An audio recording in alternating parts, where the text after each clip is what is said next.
One Kevin Goatee gutting the sacred cow. Here we are. Wow, video. That's right. You can see myself and Kevin Israel now on YouTube. And while we're at it, Gutting the Sacred Cow now finally has a website, guttingthesacredcow.com. That's right. Check us out there for, I don't know, whatever the hell's on there. Give it a look for yourself. You won't be disappointed. Hope you guys are having fun during Corona quarantine. Just don't kill your spouse. That's all we ask. Drop us a line. Drop us on social media at Gutting the Sacred Cow on Facebook and Instagram, and on Twitter at Gutting the. Make a comment. What do you guys think? Are we doing a good job, a bad job? So-so. Do you agree with some of the takes our guests have had? Do you disagree? Let us know. Without further ado, though, here is episode 24, David the producer doing the Goonies. So all you 80s babies, get ready to get pretty pissed off and triggered. Gather round, here's what I know. It's just that this cow has got to go. I know some people kinda like it, yeah, it's trending right now. Yeah, that doesn't matter, 'cause we're gutting the sacred cow. Here we are, episode 24? Yeah, 24. 24, Gutting the Sacred Cow. Corona lockdown, week number 3, but that doesn't stop a fucking runaway train like us, goddammit. Kevin Goatee, Kevin Israel here. How are you, Kevin? What's going on with you? A runaway train. A runaway train that's penned into a house right now. Yeah, we're locked in stock and going nowhere. But it's been, manageable, I guess. I don't know. It's just weird. It has been weird. But we still have shows to do, goddammit. We're doing them. I hope you guys have enjoyed the last couple. We did, Karen Margolis did Titanic. And Ray Goots' episode, as you hear this, we are putting this on, recording on April 6th, just dropped today. Ray Goots did Jurassic Park. He brought the noise. He brought the noise, but he did not convince you for sure. And me, I was, nah. That's one of Kevin Israel's favorite films is Jurassic Park. But nonetheless, who cares? Because here we were today with David the producer. David, I forgot your fucking last name. I see David the producer. No, just call me David the producer. David that's the what producer, I go by. with a nice radio voice too, I might add. David the producer has come to us, and we've actually booked his boss, you want to call it, or coworker? She's also a wife. Wife? Yeah, she is. Wow, she's made it that far in the world. That's why she said you guys couldn't do shit. Juliet Miranda will be doing Scream in a few weeks. But David the producer is here to do the 1985 cult classic and box office extravaganza, The Goonies. Kevin Israel, we always start off with the first 3. Give me an IMDb score, 1 to 10, please. I would say IMDb was probably 8.7. Flip them around and you've got it right. 7.8 IMDb. Wow. Now, Rotten Tomatoes scores. And if you're a Rotten Tomatoes fan, good news, Matt Atchity will be on the show in a month and 2 months, actually, excuse me. So get looking forward to that one. Rotten Tomatoes critic score, Kevin Israel, hit me. Critics, I bet it's going to be 75. Close. 71. I'll allow it. Audience. Give me a number there. 87. Little low, 91. Really? Wow. Yeah. Wow. This one, when I put it out there, my cousin jumped on this thread when I announced some of the films we're doing. He goes, good luck. That film is unassailable. I go, motherfucker, get ready. Guns are going to be locked and loaded. I've got a feeling about that one. 1985, a budget of $19 million, which in today's terms, $45 million. So made on the kind of cheap, Worldwide made $124 back in 1985. Today, $298 million. That's a good haul on that budget. Oh, yeah, the ROI is insane on this. Quotes! Slick shoes, James Bond 007, booby trap. You try to stop there. Those are my favorites. I mean, he makes this film. And the obvious ones, Baby Ruth, Sloth, Love, Chunk. And now, for some lesser known but very much annoying quotes. I can smell their bubble gum. I can smell ice cream. No, nobody can smell ice cream, guys. I hate to break that one to you. Who has a nose that can pick that up? Scooby-Doo, Adrian Brody, Dustin Hoffman? No one can smell those things. Stop it. Quotes, Kevin Israel, hit me. What do you have? Do the truffle shuffle. I thought you would say that one. I think the earliest form of bullying in movies in the 80s. I watched that and I'm so hypersensitive to stupid shit now. I watched that and I was like, well, that's kind of mean. And then I was like, what the fuck am I saying? It was funny. Did you chastise yourself by calling yourself a faggot and then whipping yourself 10 times? I self-mortified. You know, it's funny, and I laugh, but I'm with you, man. I do the same thing. I go, ooh, some things in today's day and age, oh, that one's going to ruffle a few feathers if people do that, which also annoy the fuck out of me. And can I just say one thing about that? I hope you say more than one thing. We have an hour to kill. That scene where Chunk shows up to get into the house, and they have to do that whole what's a Rube Ginsburg device? Rube Goldberg. Looked it up myself. Got the wrong Jew, not Ginsburg, Goldberg. They had to do that whole thing to let him in. How come he had to go through that, but Mouth just walked right in? Well, I know we're jumping the gun. Since you brought up the whole Rube Goldberg thing, all he had to do was just nudge the gate open. There was no lock. That was silly. But I like where your head is. But now we're going to get into 5 fun facts. 5 fun facts. Whoa, 5 fun facts. 5 fun facts. 5 fun facts. 5 fun facts. Okay, fun fact number 1, Josh Matusek, who played Sloth, was the first overall pick in the 1973 NFL draft, picked by the Raiders, and he won 2 Super Bowls. Fun fact number 2, Jeff Cohen, who played Chunk, showed up for filming with chicken pox in fear he would lose the role if he did not show up. That's commitment right there. Isn't it? Stupid. Who auditioned for the role of Mouth, but it went to Corey Feldman instead? Who auditioned for the role of Mouth? I'll give one guess. Ooh. I picture it was any of those kids from that era. What was it, Corey Haim? Corey Haim, yes. Corey Haim's a winner. Look at you guys. Corey Haim Nice. auditioned for the role of Mouth, but it went to Feldman instead. This is before they didn't know each other, but of course down the road they did. But Corey Haim auditioned for the role of Mouth. Very good. I feel like in that era, they were just like, bring in those 2 Corey kids. One of them will get it. Is Rob Lowe around? God damn it. Is Emilio Estevez around? God damn it. Number 4, in the novelization, Chunk's parents have a bar mitzvah for Sloth. Now that would have been pure gold watching Sloth read from the Torah. Baruch Achava. This is your area of expertise, Kevin Israel. Baruch atah Adonai. Hey, you guys! Fun fact number. Wait, something else I thought was weird about that. Yes. It was just the most random making of a Jew for a character. Like every now and like there were like 3 references to him being Jewish in the movie, and it was just so out of nowhere. Like it had nothing to do with the plot. They were just like, you know what? One of these kids should be a Jew. Can Make I the just? fat kid a Jew. I want to. But the movie, they're Italian. How's that work out? I want to take a guess because who produced this film? Was it Spielberg? Yes. Every Spielberg. film Spielberg's usually has a theme of that in there. That's my assumption. I don't know.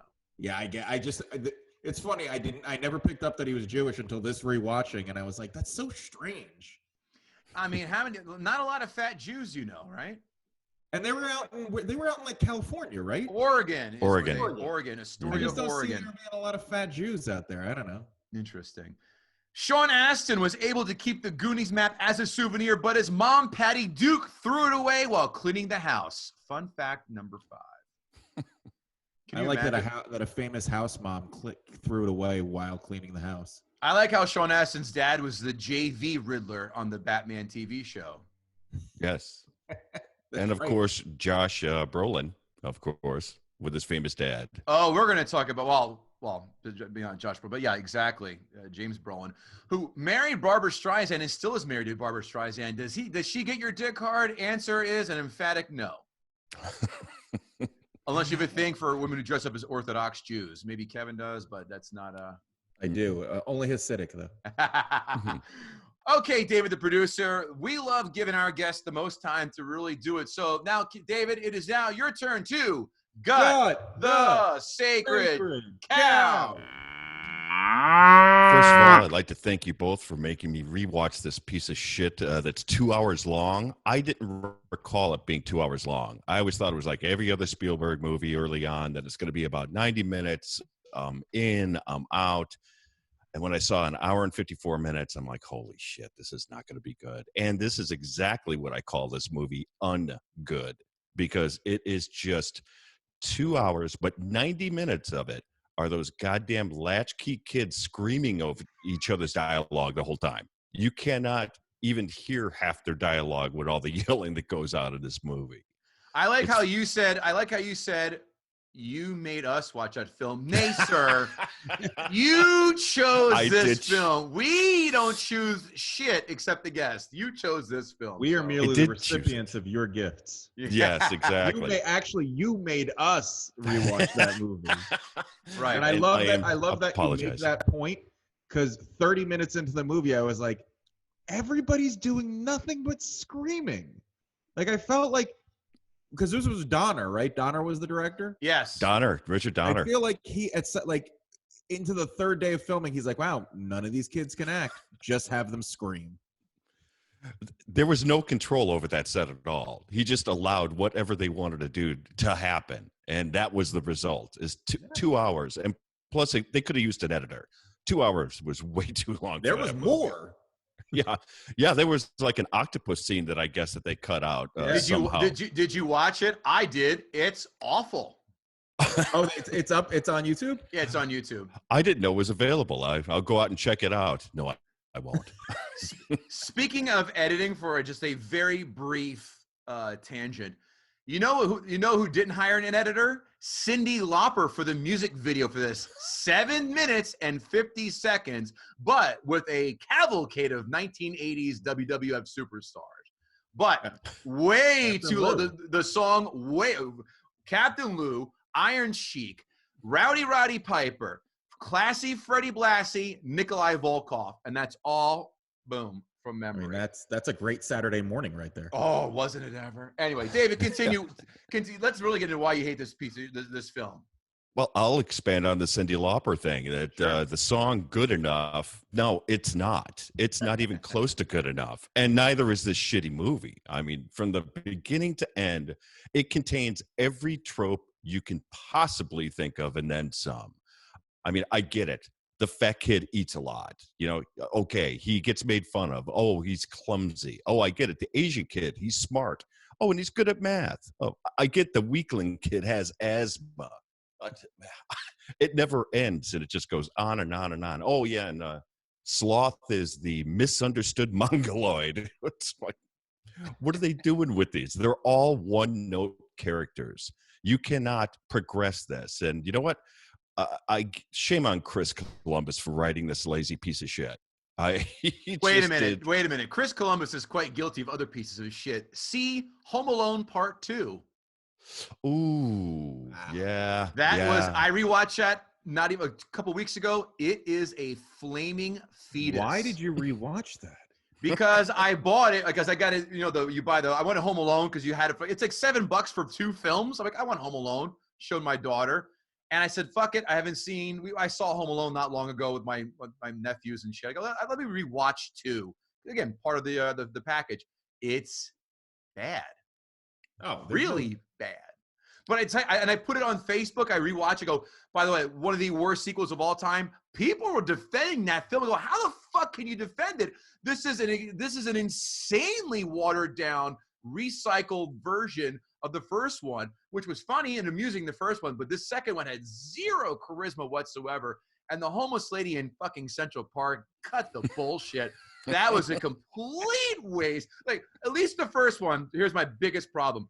When the neighbor, the creepy neighbor comes over and whacks him in the head with the shovel, you can understand why. He's in the vicinity. He can hear them. Now, if you remember in the second one, he's at his uncle's house who's away, and they're remodeling that house where they torture them again. That is on the Upper West Side. I think it was like 81st Street. This bitch is in the fucking park. She does no idea, A, where to show up, and B, when to show up when Pesci and Stern are fucking after McAllister again. I was screaming, how the fuck does she know that they're there? This is bullshit. One of my many problems. Psychic homeless. But you know what? I like your point about all the tropes and once they establish a joke in this movie, they just pound it into the ground so hard. The whole booby trap. That's what I said. There is not one, at least for me, and you two are comedians. You would know better than I. But for every single joke that's in that movie, nothing lands. I mean, I'll give you an example. I think one of them was, I'm going to hit you so hard when you wake up, your clothes are going to be out of style. I'm like, boo. I thought of that when he said that. Yeah. I was like, was this the first time that was said? Or did they actually hear that saying and then we're like, this will be great dialogue? This Either is something way, a real tough not guy one would single say. joke lands. I did not laugh once during that movie. This was the Big Bang Theory of 80s when it came to jokes. I'm surprised the movie didn't come with a laugh track. I'll jump to one section of my notes. The only time I laughed, and it was very hard laugh, is when they're in the country club and they go in the shower and they pan to the old guy with the eye patch. I just started laughing hysterically. I'm like, did they have patch? Right. I'm What like, was that about? Yeah, thank you. I'm like, what the? That was so out of left field. I started busting out laughing. Go, oh wait, they already have one mongoloid. I guess they have one other disability check the box moment in this fucking film. I'm like, why the eye patch? That was like the Chekhov's gun of eye patches. I was just gonna. Fuck you, was in my notes. I was gonna say that. Oh, is this a one-eyed Willie fucking like, haha, see, this is the real alive one-eyed Willie or some shit like that? And you're right, it doesn't. It's a bad lottery ticket. It doesn't pay off. Anyway, continue, David. Yeah, and even the one-eyed Willie is just like a bad euphemism for a dick, and it's trying to be a joke, and it's not, right? So it's like everything in this movie is wrong from start to finish with the dialogue, the character setup, and just the movie as a whole. It's all over the place. It's a thriller with some plucky suburban kids trying to outsmart a family of criminals, and then you shoehorn a kid's adventure trying to get a map, and then going for the lost treasure. It's supposed to be maybe a little bit of a comedy. It is none of those things. It's nothing more than a shitty mashup of Indiana Jones and Stand By Me. That's, which is funny because Robert Davi wore the derby from Indiana Jones, the opera singer brother. That's like the fedora from Indiana Jones. Well, and Short Round. Short Round is Data. Yeah, love it. And he's literally the same exact character. You can clone him. Oh yeah, and you can put him and that character in every fucking film, and I will pay $15 to see him. You cheat, Dr. Joan. You cheat. I can eat him up. He's one of the most glowing characters of this film, obviously, but of the decade, those two characters. And also a character that as soon as he started talking, I was like, ooh, couldn't do that today. Oh my God. There's a lot of that in that movie. Yeah. A lot of that. You know what was funny?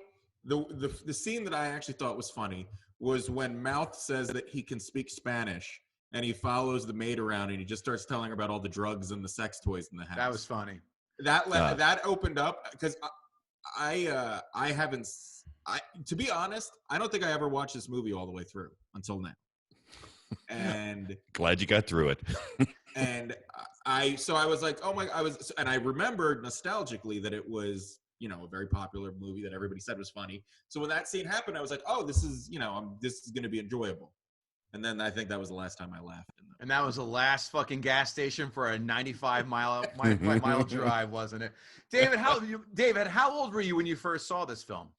I was actually 17 when I first saw it. I saw it when it was in the theaters. Yeah, see, that might be it. You might have missed the boat. I mean, Kevin and I are the same age, and this is right in our wheelhouse. We were, what, 9 when this came out? So Yeah, but you know what? I don't remember ever liking this movie. Like, I think I was at a birthday party and they played it. I didn't see it in the theater. sounds like a shitty birthday and a lazy birthday. There, you know what? I saw Empire Strikes Back at a birthday party. I saw one of the Indiana Jones at a birthday party. I saw E.T. at a birthday party, and this was at a birthday party. Your friends are fucking lame. At least my friends took us to pizza at parties and we had arcade games and or McDonald's. There was all that, but then it always ended with a movie for some reason. Or a pool party or like movies. I'm like, oh my God. See, I know all my Jewish friends are allowed to go to the movie theater. What's up, man? Sleepaway camp? Sure. Movie theaters? Why not? Yeah, see, I remember liking this as a kid, liking it, but I'm not. And I was like, all right, I had it as an adult. Have I watched it recently? No. And I was like, all right, let's give it again. But let's say that to the end. David, what else do you have against this film? Let's hear that. The one thing that I can't believe about this film is that they got the 3 powerhouses. You have, almost a trifecta. You got Spielberg, you got Chris Columbus, you got Richard Donner behind the camera. How could this possibly go wrong? I'll tell you. They stuck third-rate, shitty, mediocre actors that are, from, children of other famous people like we talked about earlier, and not a single gem in the gene pool at all. I mean, there is not one performance in it you go, oh, that was pretty decent. Oh, that was pretty good.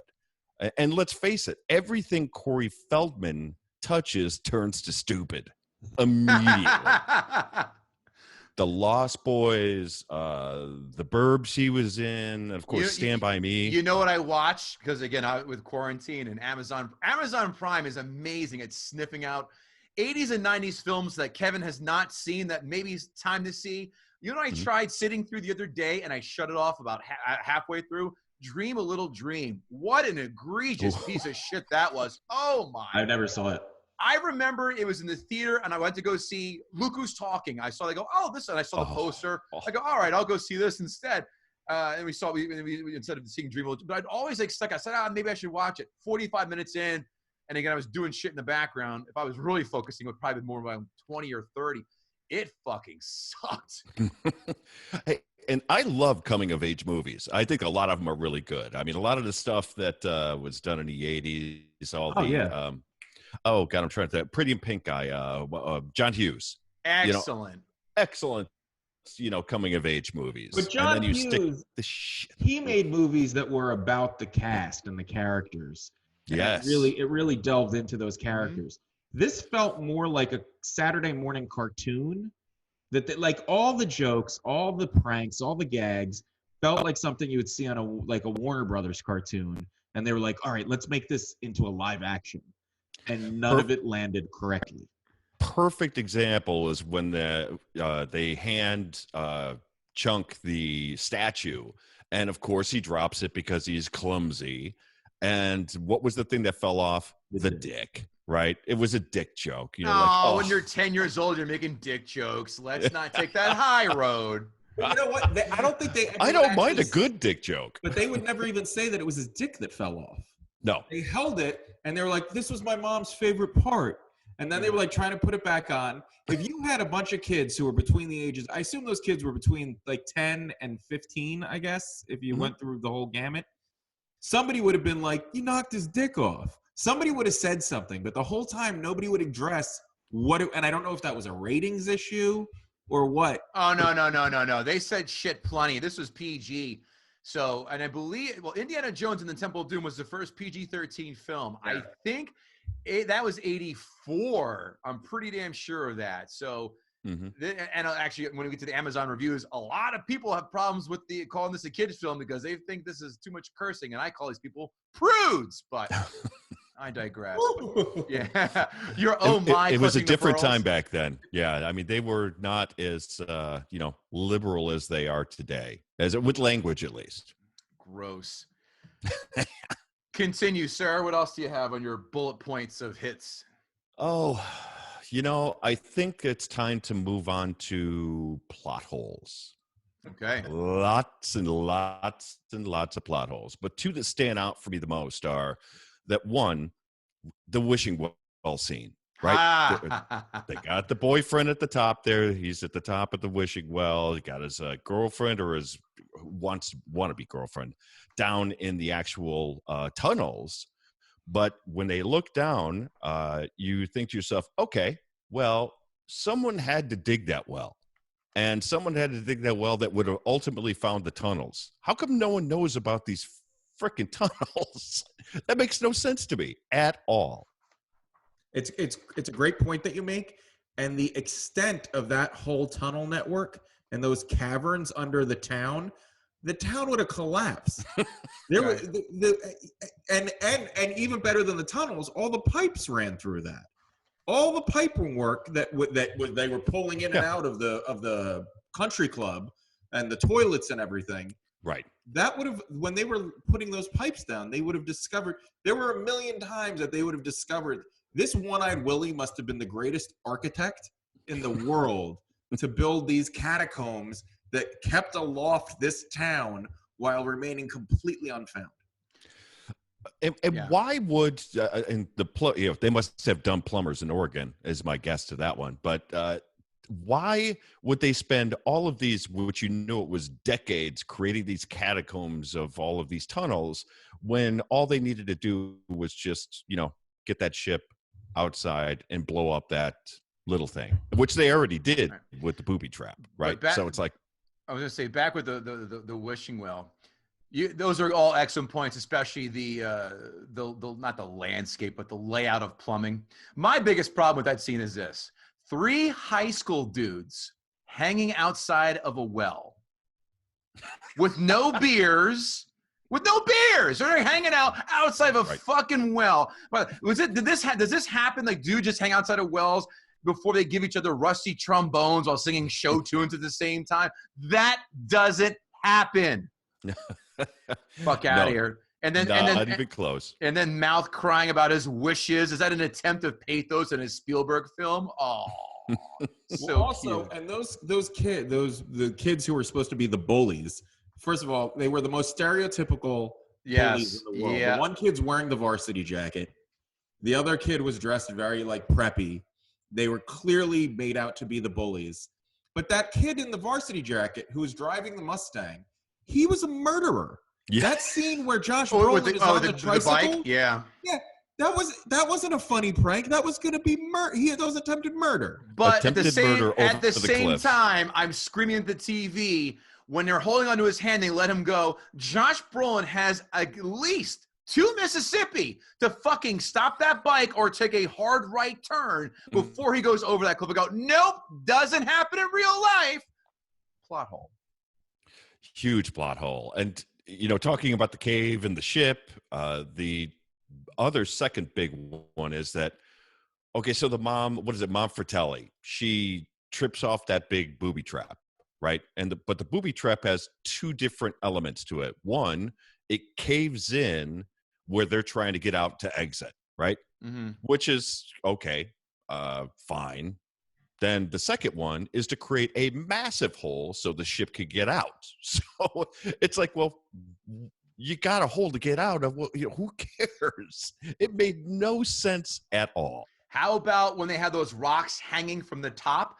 Each cast member could have smoked a fucking cigarette by the time it took from one rock to fall to the next. Like, they're sitting there going, and like, they could have banged out an entire Marlboro Red by the time it took from the one to fall to the next. They could have go, oh shit, they're gonna fall, zip right toward the exit. Like this. You mean the most clearly styrofoam rocks in the history of all movies? Yeah. Chester Cobblepot died of what exactly? And that whole last sequence, it's not a booby trap, it's a booby escape. So let me be clear.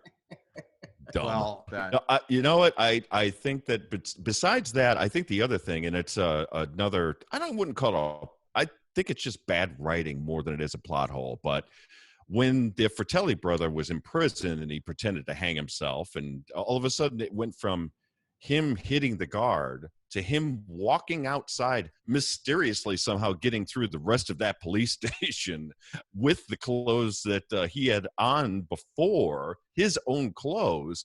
How in the hell did he even get out of there? It made no sense at all. Yeah. With no guns or no nothing. At least Schwarzenegger, when Schwarzenegger strolled out. Yeah, he shot Schwarzenegger in the Terminator, shot his way in and drove a truck through the front and then shot his way out. This motherfucker's, whistling or singing opera. And then when they escape, here's another problem. When they throw the fire around there, the fire is like what? A 2-foot high fire and in a rectangular You could have form. slowly walked through that. Thank you very. There you go. Yeah, exactly. Yeah. This isn't when like the truck in Terminator 2. Wow, 2 shout-outs for Terminator.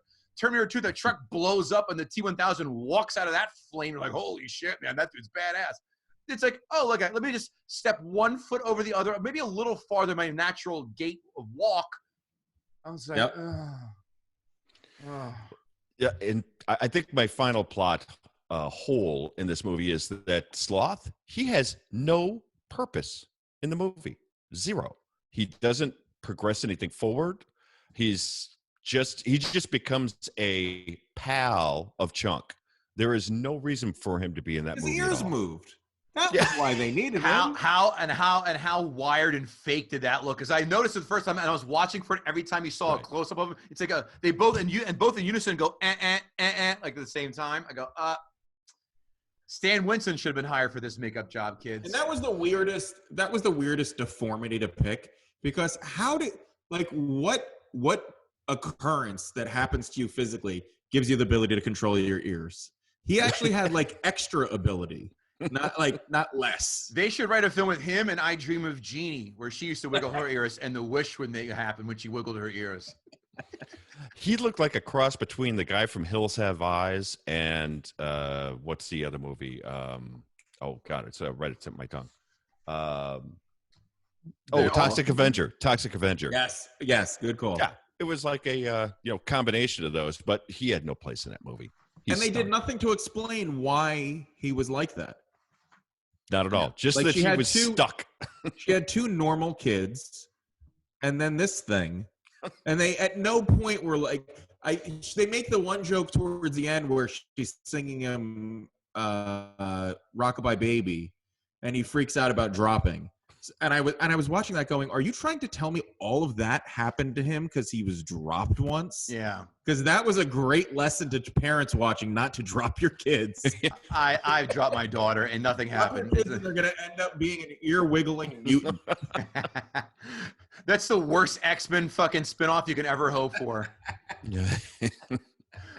By the way, Sloth looks like a thalidomide baby who grew up to become a sandwich maker at a Wawa in Philadelphia. That was probably the first thalidomide reference in 20 years. Well done, Kevin. Listen, these are esoteric deep cuts I have here, baby. Yeah, deep pull. Nice. Thank you. Any other points we're going to hammer home before we get in our next segment? Take your time, man. We got plenty of room.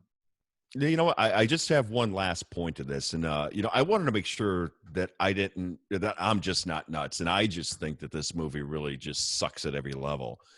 And I went out to the Reddit, and man, I went through a wormhole last night. I was on there for like 3 hours going, "This movie sucks. This movie it should never exist." Well,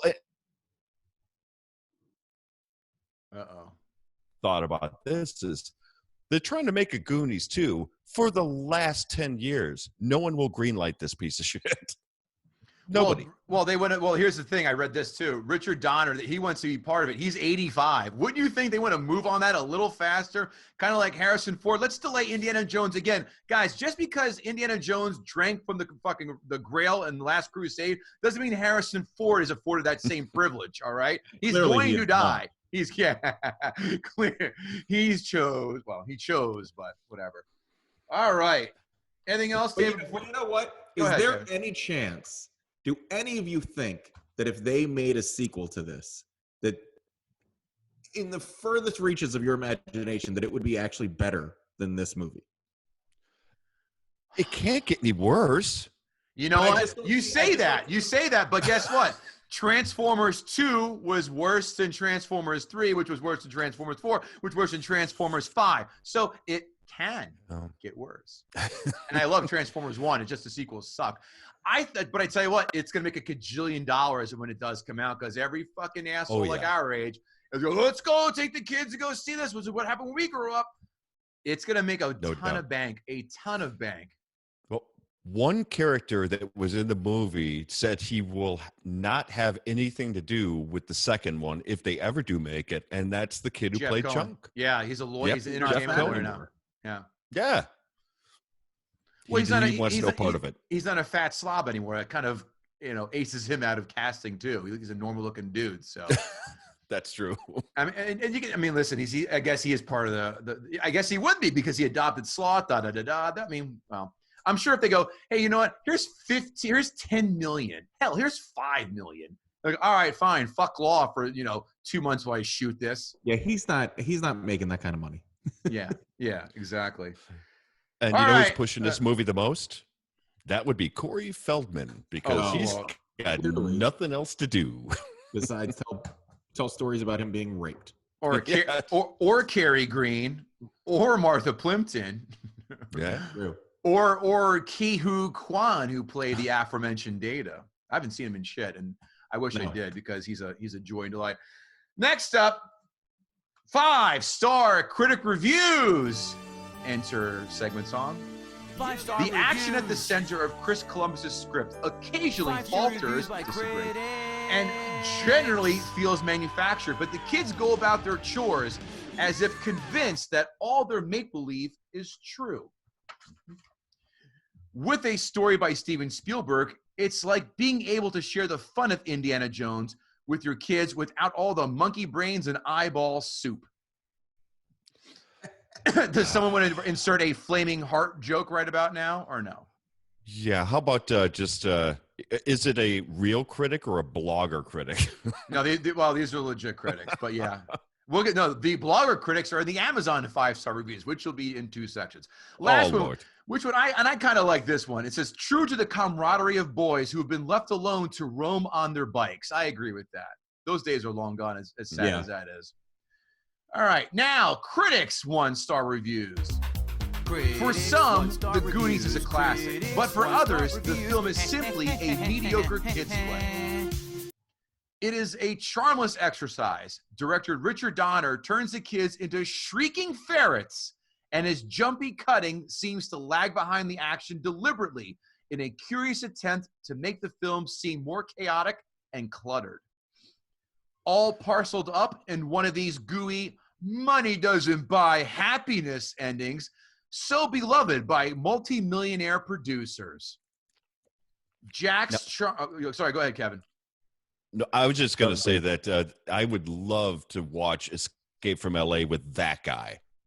That's the guy I want to watch it with. Snake Plissken. Yeah.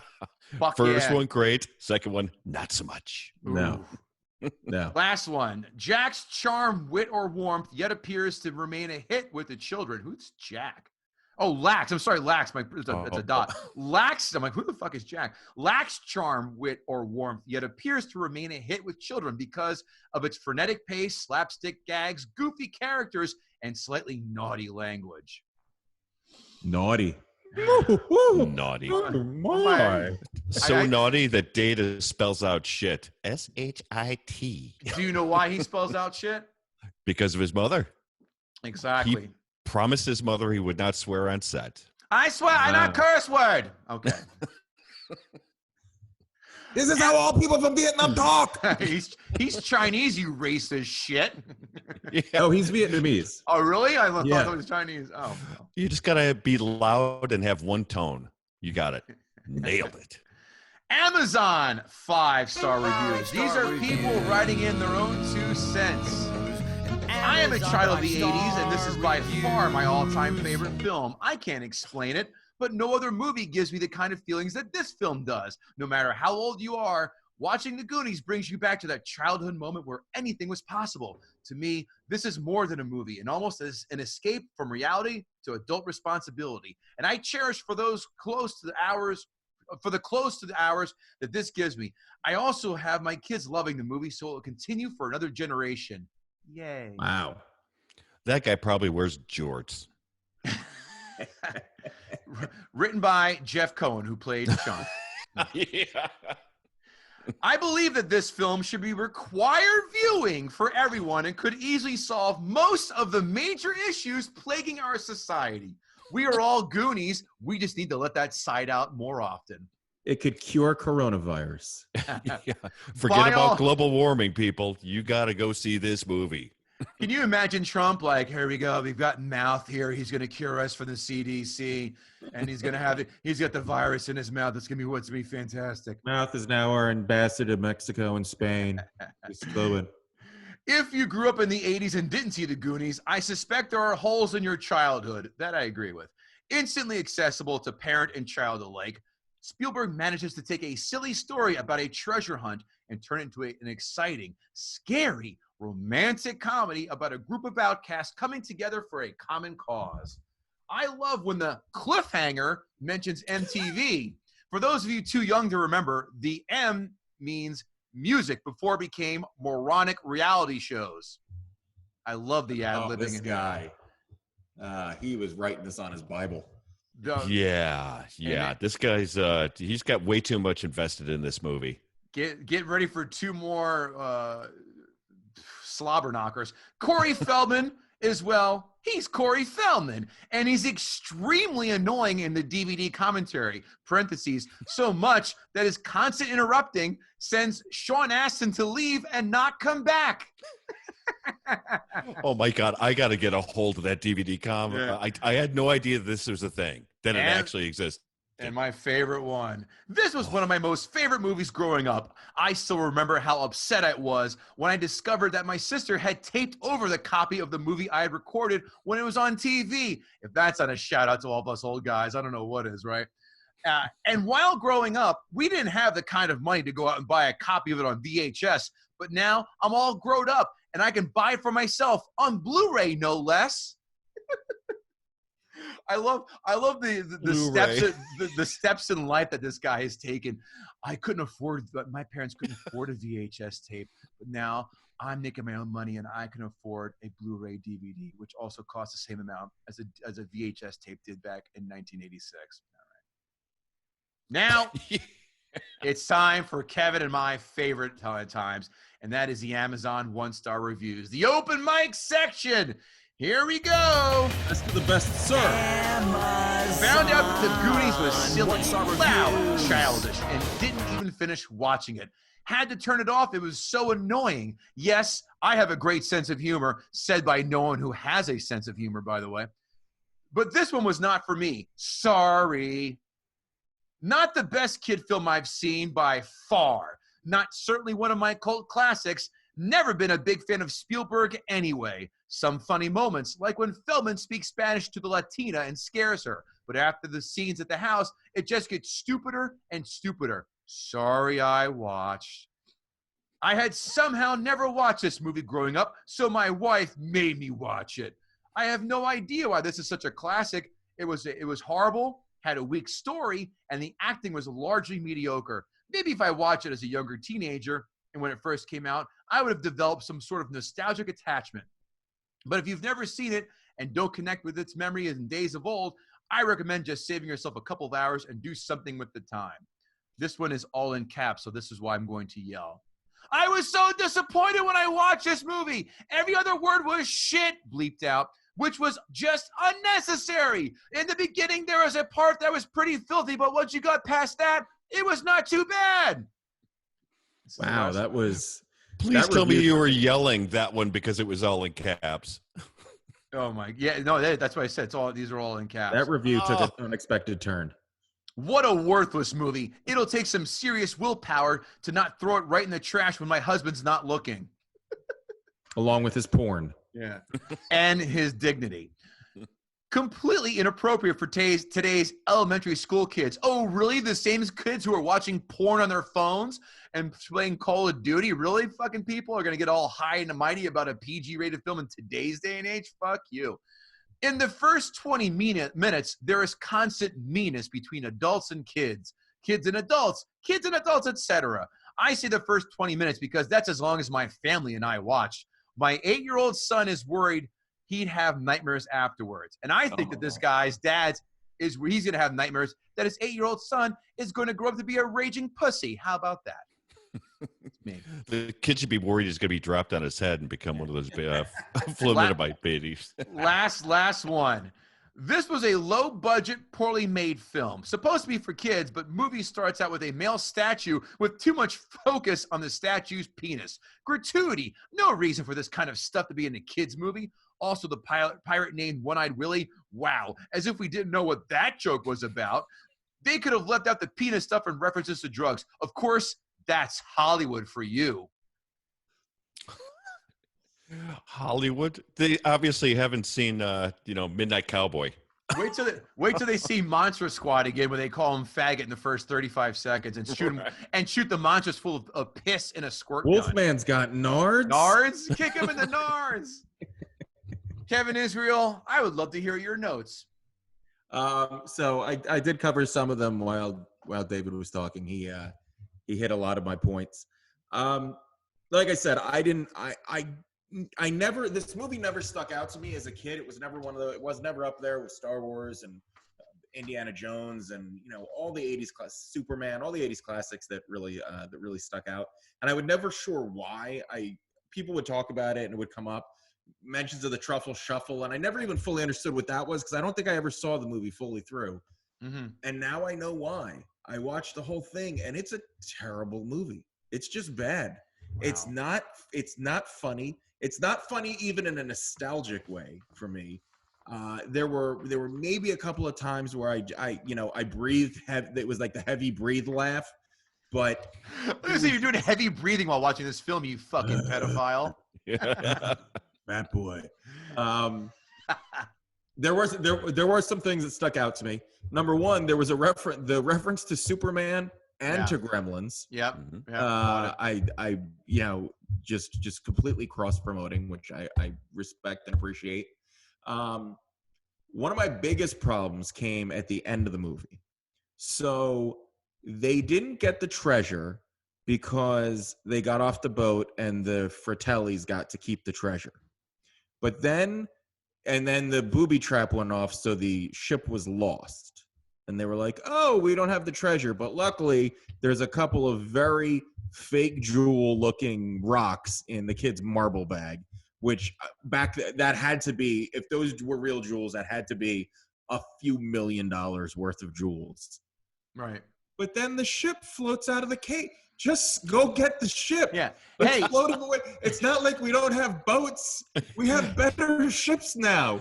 Go get the fucking ship. Hey, Coast Guard. Float away. Be like, too bad. I guess he's free now. One-Eye Willie back on the high seas. Yeah. The One-Eye Willie's going to outsmart the Coast Guard, who have high-speed cutters, right? I mean, that was Richard. That was Richard Donner on that ATV. He was one of the cops on the ATV. Oh, that's right. That's right. He could have radioed, hey guys, let's go get that ship. By the way, I did read this as well in my research. The first person to pull any kind of treasure off a ship under maritime law, that's your haul. It's theirs. So it's Mikey's haul because he had the jewels. So yep, it's completely his. That and I actually remembered that scene from younger. I don't know if it was from when it originally came out, but it bothered me because I was like, why don't they just go get the ship? Right. Like, it's right there. Right. They just all sat and watched it like dumb, stuck idiots sitting there going, oh yeah, there's the ship full of billions of dollars of jewels and doubloons. But you know what? It's his. They got us. God damn it. They got us again. They were lucky enough to be able to tie that whole thing in a nice little bow at the end, right? Oh. Yeah, it was very sweet of them. I love Spielberg, but this is a pure saccharine ending. I'm like, you can't define it. Go ahead. Sorry, Kevin. That's one of my points I have. I thought it was weird. I don't know why this stuck out to me. When they find the Jeep, he calls it an ORV. He goes, because SUV wasn't a thing at that point. He goes, oh my God, it's an ORV. Right. I was like, I don't remember anybody ever saying that in the 80s about Jeeps. So I don't know. That just stuck out to me. The naked guy with the eye patch we covered. Italians always bad. If you have an Italian family in a movie, they're just bad people. Mhm. And obviously the Italian is singing opera. Why? No idea. That's just his thing that he does. Did they cut the scene? They cut the scene where they're slurping spaghetti, drinking wine, and sexually harassing women on the Spanish steps in Rome. I mean, what else are we missing here? And The only reason that he sang opera, by the way, I found out, was because that he could. Yeah, And Robert it- Davi's a it was trained like- singer. Yeah. A trained opera singer, and they said, well, let's put that into the movie because that'll make sense. Yeah. It's like, did you ever see the original Ocean's 11? It's a flaming piece of shit. What it is really is everyone showcasing their singing abilities for 2.5 hours. It's awful. One of the very few reboots to actually be better than the original, but I digress. Yeah. and the so Josh Brolin in this movie, just his character just didn't quite fit. There's all these kids, they call themselves Goonies because they're all misfits. Josh Brolin is this incredibly handsome, jacked 16-year-old, I guess, because he failed his and he's hanging out with his brother and his stupid friends, and he's a Goonie. Like, what is he? He had to watch him. The mom said you had to watch your brother. That was the whole But point. clearly he hung out with these kids because Yeah. they referred to him as a Goonie. He was in with them. If you had a big brother, and he looked like that in the 80s, he would have been punching you in the face, Yeah. throwing you out the window, and banging chicks. He would have been hanging out with us and riding a tricycle down, like the whole thing. His whole character just didn't make sense in what he looked like and what they made. Like, they started him out working out, and again, because I didn't remember the plot of the movie, I was like, oh, I guess he's gonna be like the asshole big brother who's gonna like come Right. around at the end. No, he turned out to be a really nice guy pretty much the whole time. Yep. And the then- whole they Springs tie thing, him up- They tie him up with that. that's what I was just going to bring up. that- Awful. That I don't think ever actually worked for anybody. He just completely gets over that. Like, he doesn't Right. even like punch his brother when he gets like. It just that character, who that character should have been, especially considering when this movie was made and those types of characters at that time period. He was just this nice big brother who was like all supportive of his little brother. I just thought it was such a waste, and it's just funny that Josh Brolin has gone on to have such a prolific career, and Corey Feldman has not. He's You still mean- looking for his white glove. You mean License to Drive didn't exactly set the world on fire, although Heather Graham did. Holy shit. Top Wow. 10, Not top to 10 pat smoke myself show. on the back, but Josh Brolin and I had a Twitter exchange a number of years ago Oh. Oh, did you get his number? when he was when they showed him training for cable. I tweeted at him. I said, "Josh Brolin, more like Josh Swollen." And what did he say? Waka, tweeted waka, back at me, waka? He's like, I might change my name to that. He said, And then cease, it got picked cease up. and It got picked up desist. like that tweet exchange got picked up by like E and like all these things, and I was like, I'm gonna make it, and I didn't. And here we are. Here we are. I had taken not one, not two, 2.5 pages of notes. So Oh my God. bear with me. Robert Davi, the Fratelli brother, looks like he fell asleep on a bed of nails, face down. I think And that's a good point. I'm glad you brought that up. I was Thank you. thinking about it the whole time. He could only be a bad guy in movies. Oh yeah, he was. He was a bad guy in License to Kill, the 1989 Timothy Dalton James Bond film, Yep. Right. which was not good. If talk about cross promotion, I would love to hear Ma Fratelli talk to Joe Pantoliano, the other brother, about Ralphie Cake's gay endeavors in The Sopranos. That's a conversation I want to hear. Not enough data in this film, and you can say that about every single film in the 80s. I'm a sucker for a Vietnamese kid who mispronounces 45% of his words. What can I tell you? And I say we bring back the fat shaming in the form of the truffle shuffle. You want to get kids to stop eating brownies and have tits at 9 years old? Make them jump up and down in front of a school assembly, the true gladiator arena. And a fun fact about yours truly, I shall no longer think about baseball when I'm trying to hold out while having sex. I shall now think of Martha Plimpton, but in only 3-second bursts because I don't want to go soft while engaging in randiness. Martha Plimpton is just Ooh, she looks like Don Knotts in a wig. Mr. Furley. She's not a try. Yeah. No. Michael Jackson did not use Chunk's bathroom. He went to Corey Feldman's buddy's house, Corey Haim, and then used his mouth as a toilet. Wow. Oof. That's a good one. I know it. It is. Another problem with this film, speaks perfect Spanish in the beginning and the middle of the films, but in the very end, he somehow doesn't know what "don't sign" means in Spanish. What the fuck? Problem. Oh, wait. And that's another good point you just made. Thank you.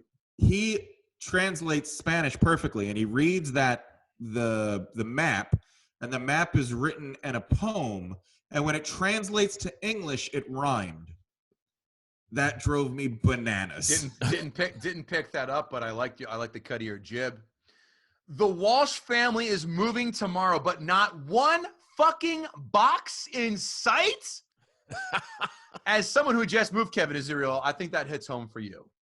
You know what? And another great point you made Thank that you. I didn't write down. So the cops show up. They're rescuing the cops show up to rescue them from getting off of the boat and all that shit. And everything's going on. The reporters there and they're there. And suddenly the guy from the bank shows up and is like, "You got to sign this now." Right. Like they had GPS on him. The mom hires Rosita to help her for one day of help. Oh, that's cute. And are they harboring illegal immigrants in this country too? I see the Walsh family. Well, they probably had a muster stop down at the 7-Eleven, and she decided to give somebody some work for the day. Martha Plimpton is a cock blocker in this film. Every time someone's trying to get in her pants, the ginger's pants, Josh Brolin should have Thanos snapped her ass right out of there. Boom. Then he could have gotten laid. Why would anyone try and catch that falling corpse from the freezer? I'd let that shit fall right to the ground. I am not touching a dead body. Sorry. Let's see what else. Andy the Ginger, well on her way to a bulimic or anorexic lifestyle, followed by a vicious coke habit. And I forecast, after 2 rehab stints, she shows up to her 10-year high school reunion with her second husband, an insurance salesman. Jeez. By the way, very tough to take Josh Brolin seriously as he traipses around in John Stockton nut hugger shorts over sweatpants. Wardrobe problem. That's a fantastic point that I wish I had made, because I think that was actually a style in the 80s. It was, and I'm glad we're past that. Ooh, yeah. Bring it back. This is such 80s fuckery, this film. This is the embodiment of 80s fuckery, but okay. And here's another major problem. In the very end, where Monfratelli throws the ginger off the ship, Bran jumps in after, but what does he do?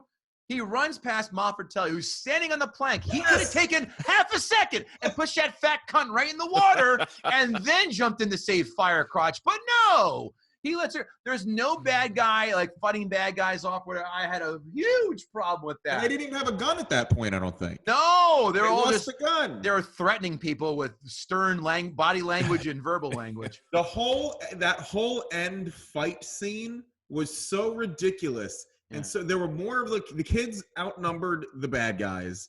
The bad guys were all clearly inept cartoon characters. Sure. And I just didn't understand. And if they wanted to, if the bad guys were so bad, if these were such terrible people, why did they just walk them off the plank? Why didn't they just kill them? Walk off the plank and what? Jump in the water? That's clearly, there's no sharks in the, walking off the plank was a terrible thing because 1, you were tied up and you were going to drown, or 2, there were sharks in the water and you were going to get eaten. That's why people walked the plank. It wasn't it's your typical 007 ending, right? Yeah. I'm going to step away over here and not look to see where you're going. Maybe have sharks with laser beams on their head right now. Yeah. Data's dad had to have a gadget camera. Ugh, doubling down on the cheese stereotypes, are we? Another major problem I had. Chunk said Sloth can live with him without him asking his fucking parents. Like, Mom, can this mongoloid live with us? No, son. It looks like he pisses in the bathtub and then there's snow angels in them. No. Fuck at it. And the piece de resistance where I groaned and threw the remote on the tray, all the platitudes in the end. You can't hug a picture. You're my greatest creation. We're the richest family without money. Fucking barf. Give me a and like the one reviewer wrote, made by multi-millionaire producers. Suck my dick. Kevin Israel, give me a number on the old 1 to 10. 4. I agree, 4. And it's a 4 mostly for nostalgia purposes. Exactly. People, when I said, again, people were like, you're doing the Goonies. I love that film. This is not a good film. It was at best, I liked it as a kid, as a teenager. All right, it's fine. Right? It's fine. It's fine. As an adult, I'm like, nope. Am I going to bury it? No. Am I going to glamorize it and defend it? Absolutely not. Kevin, David, the producer, what would you give the Goonies on the old 1 to 10? Hard 3, just like the statue. The statue of David. That's fucking hilarious. David, the producer, where can we find you? Shout out social media, other things that we're going to do. Thanks, guys. By the way, this is a huge blast. I'm glad that I was able to do this, and you guys asked me to, and I couldn't have picked a better or worse movies. So thanks for hanging in and watching 2 hours worth of bat shit. You can find me at actually on Twitter at Behind the Rant, but I produce the Unwritable Rant podcast, and you can find that at theunwritablerant.com. Sweet. Kevin Israel, where can we find you besides a basement with dried out beans and rice? You can find my website's kevinisrael.com. Don't bother looking at my calendar because everything is canceled. Yeah. I was just going to say, no dates for either of us. No dates. But I am going to be I am involved in a virtual Seder for Passover coming up through Jew Belong website, which is not a joke. No. I got to see this. Could you send me the link? Yeah. Send me the link. Oh, yeah. Oh, it's going to be all over social media when it comes out. And yeah, you can get my album, The Struggle Is Real, on iTunes and everywhere else you get noise stuff. KevinGoatee.com for what? I don't fucking know. Read my blogs or bullshit. Gutting the Sacred Cow, more importantly, please follow us, like us, Twitter, Facebook, Instagram. Now on YouTube. This is our maiden voyage on YouTube. People are listening to podcasts because they're not driving to work anymore. But what are they doing? They're watching videos. And watch us, goddammit. Gutting the Sacred Cow, now on YouTube. And if you're looking to sponsor with us, please do. Guttingthesacredcow at hotmail.com. Hit us up and let's talk and see how we can make your business or service a profitable one, as long as it involves a 6-foot radius from other people. Hey, Kevin, Kev, we left out one point. What did we forget? We forgot whether or not he got the sacred cow. Oh, Jesus H. Christ. Oh, wow. Do you think he could? Listen, I'm going to go first. I think David did gut the sacred cow. He fully gutted it. He gutted it and then shit on it and threw it out the window. Yeah. As soon as you picked this too, I said, I don't remember loving it. This might be an uncontested layup. And boy, oh boy, you tomahawk jam that shit NBA Jam style right down to the hoop. I completely agree. It's so beloved, though. You think the people, the audience numbers, you said them in the beginning. Audiences love this movie. Critics, I think the movie was so beloved at the time because it was just caught up in the momentum of those movies that were doing well, like that, like the Indiana Joneses, like all those John Hughes movies, all that stuff. And this movie just took little pieces, all that, jammed it together, and people were like, "This is great," and nobody stopped to go, "Wow, that was actually a pile of shit." We'll call it the coattail movie. It does not survive the decades, that is for sure. No. And this film does not pass the remote test in my book, and I suspect yours is the same as well, Kevin Israel. And I'm very surprised. I must say, before we end, I'm very surprised because when I texted you about this, you said about a bunch of the films that were coming out, you said, "I think you and I are going to go head to head on this." I really thought you were going to defend this film. I'm very surprised that you were against it. I think there was another movie that's been listed that I thought I was going to love, and I can't remember what it was. Yeah, I thought you were going to go to the mat on this one because I thought you thought I was going to take it down, which, yeah, but I thought you were going to defend it, but I guess not. So here we are. Oh. Kevin Goatee, Kevin Israel, David the producer. Thanks again for joining us, David, on Gutting the Sacred Cow. We'll see you next time, guys. Thanks a lot. Take care.